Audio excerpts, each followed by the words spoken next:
Something is wrong, and you already know it. Not the kind of wrong that announces itself with tears or crisis, or a moment you can point to and say, that is where it started. Something quieter than that. Something that has been building in the background of your ordinary days, like pressure behind glass. You cannot see it, but you can feel it every time you have to be around people for too long. You are functioning. You are showing up. You are saying the right things at the right times. But behind all of that, something in you is running on empty, in a way that does not make sense given your circumstances. Nothing catastrophic has happened. Your life, from the outside, looks completely fine. So why does being around people feel like this? That question matters more than you know, because the answer is not what most people assume. And by the time we reach the end of what I am about to share with you, something is going to click into place that changes the way you understand not just your exhaustion, but yourself. Researcher Christina Maslach spent decades studying human depletion, and what she found was this: the deepest, most resistant form of exhaustion is not physical, it is interpersonal. It comes from chronic emotional expenditure in relationships that do not return what they take. And the reason it is so difficult to recognize is that from the outside, it does not look like exhaustion at all. It looks like personality. It looks like you becoming quieter, more distant, harder to reach. And people respond to it as though something is wrong with who you are, rather than what you have been asked to carry. So before anything else, hear this clearly. What you are feeling has a name. It has a cause. And it is not who you are. It is what has been done to your capacity. The first sign is that solitude has stopped feeling like loneliness and started feeling like oxygen. There is a shift that happens in people who are socially exhausted.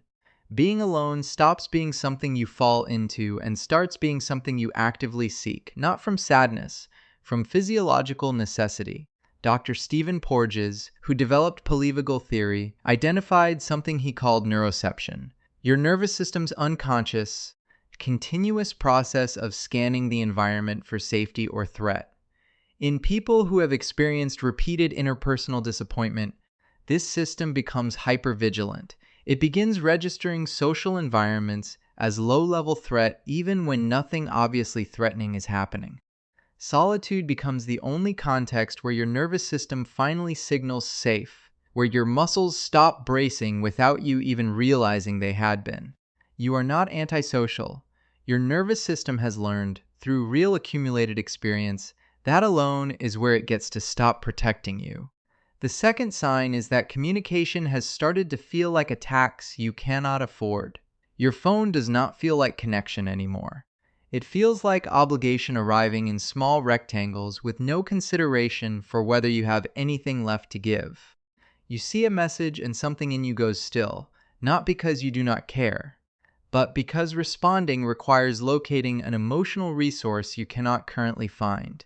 Psychologist Roy Baumeister's research on ego depletion showed that every act of social self-regulation, choosing your words, managing your tone, monitoring how you are coming across, draws from the same limited cognitive reserve.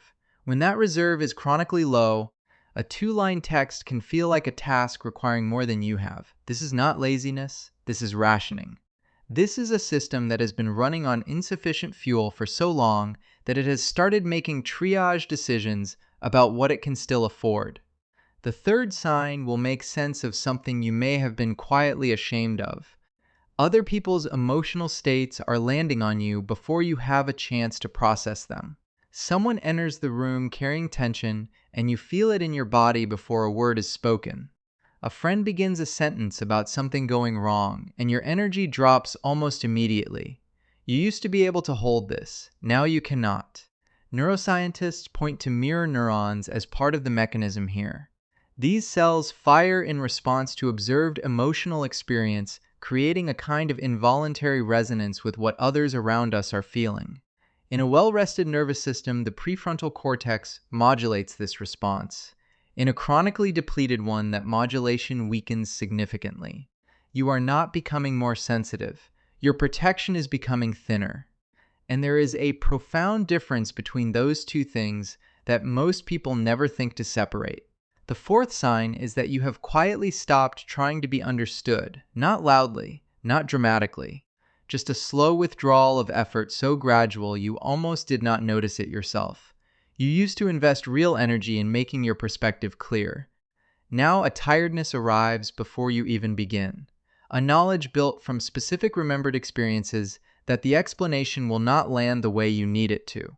Martin Seligman's foundational research on learned helplessness showed that when our actions consistently fail to produce the outcomes we need, our brains do not keep trying indefinitely. They learn. They begin categorizing certain efforts as not worth the expenditure. Your silence in moments where you once would have spoken is not giving up. It is an intelligent adaptation to a pattern your mind has been tracking honestly for a very long time. The fifth sign is one that people rarely talk about because it sounds unkind. But it is not unkind, it is precise. Certain people's names on your phone produce a physical response before your conscious mind has formed an opinion, a slight contraction, a subtle heaviness. And following the interaction reliably, you feel diminished, less clear, less energized, less like yourself. So you create distance, and the distance feels like relief.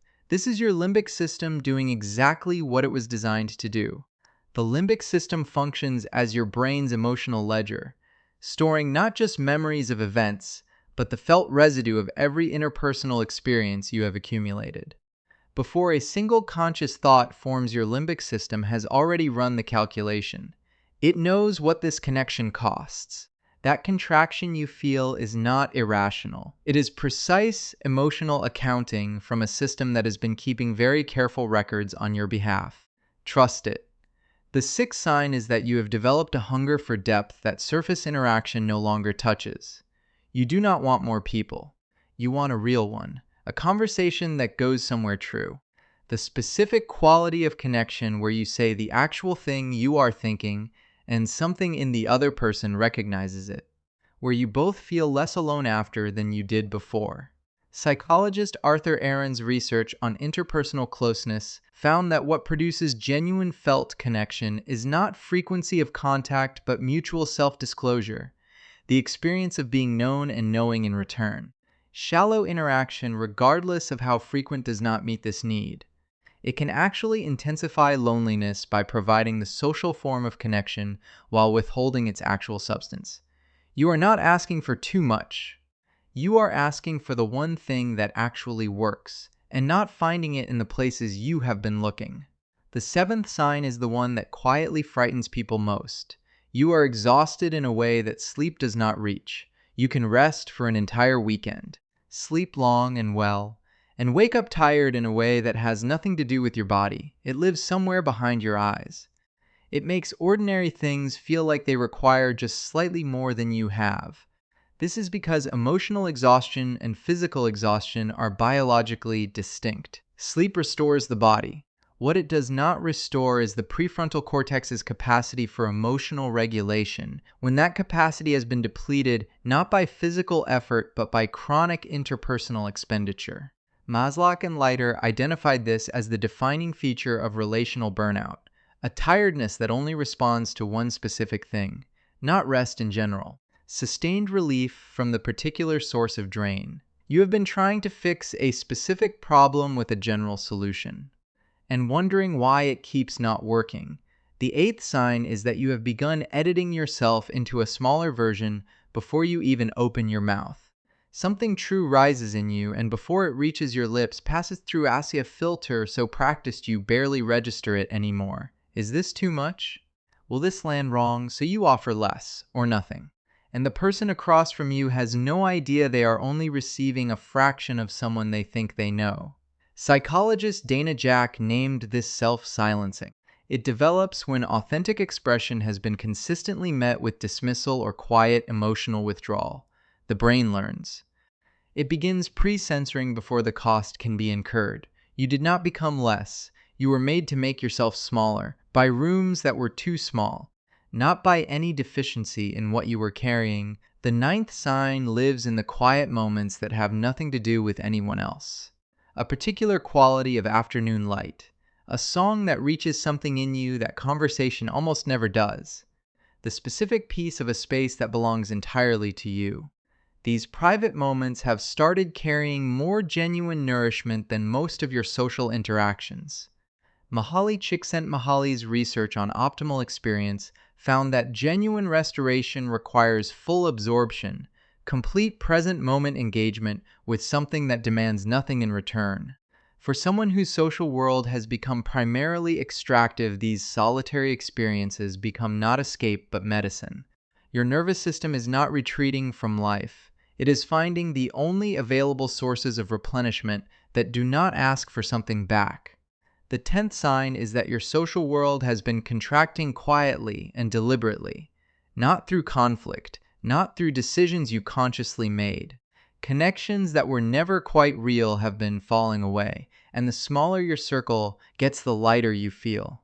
Mark Granovetter's research distinguished between strong ties, genuine mutual connections, and weak ties, relationships maintained through social performance with little real return. When someone is socially depleted, the psyche begins instinctively withdrawing from weak ties, whose cost has stopped being justifiable. Your shrinking circle is not failure. It is your inner world running an honest audit on where your energy is actually being honored. The 11th sign carries a particular quiet sorrow. There are relationships in your life that are technically still alive, friends you still see, family you still speak to, but something in them has changed, and you seem to be the only one who noticed. The depth that once existed has dissolved into pleasantries. The ease has become effort, and you carry this loss without ceremony because there is no language for grieving someone who is still there. Pauline Boss named this ambiguous loss. Grief without a clear object, without closure, without the social recognition that makes mourning possible. You cannot explain it without sounding like you are asking for something unreasonable. So you hold it quietly, as you have learned to hold most things. The 12th sign is the one I most need you to hear. Underneath all of this exhaustion, underneath the distance and the silence and the carefully edited version of yourself, you have been offering to a world that rarely asked for more. You still want to be known, not by everyone. You stopped wanting that a long time ago, but by someone. In some quiet exchange where the full version of you arrives without apology and finds that it is not too much after all, that want has not left you. A person who has truly stopped caring does not ache for the real thing. You ache. You have been aching for a long time, and that aching is not weakness. It is the most honest part of you, still intact, still waiting, still refusing to pretend that what you have been given is enough. Most people who recognize themselves in everything I have described did not arrive here by accident. They arrived through a specific kind of relational education that began long before they had language to name it. Childhoods where emotional needs were inconvenient, homes where love felt subtly conditional, early relationships where being too much or too sensitive carried a cost, and so you learned to read rooms before entering them, to give before being asked, to monitor the emotional temperature of every conversation and adjust accordingly, to make yourself so manageable that you almost forgot what it felt like to simply be. That is not a personality. That is a survival strategy that outlived the conditions that created it. The exhaustion is not random. The withdrawal is not character. The walls are not who you are. They are what you built to stay intact inside environments that would have otherwise taken everything. And they worked. You are still here, still capable of depth and longing, and the kind of care that does not know how to be halfway. The question healing asks is not, how do I tear these walls down? The question is, how do I learn to tell the difference between the protection I still need and the walls that are now keeping out things I am actually hungry for? You do not need to force yourself back into the same rooms that brought you here. You need to begin moving slowly and honestly toward whatever actually leaves you feeling more like yourself. One conversation, one person, one small moment of something that replenishes rather than takes. There are people who will not require you to be smaller to be around them. They exist. They are simply not in every room. And finding them begins with something counterintuitive. It begins with trusting yourself enough to believe you deserve them. You are not too much. You have simply been in too many rooms that were not built for what you carry. You are not tired of life. You are tired of paying for connection with a currency you were never meant to spend. And the moment that distinction lands, not as an idea, but as something you feel true in your body, something begins, not loudly, not all at once. Just quietly, the way light returns to a room when someone finally remembers to open the window.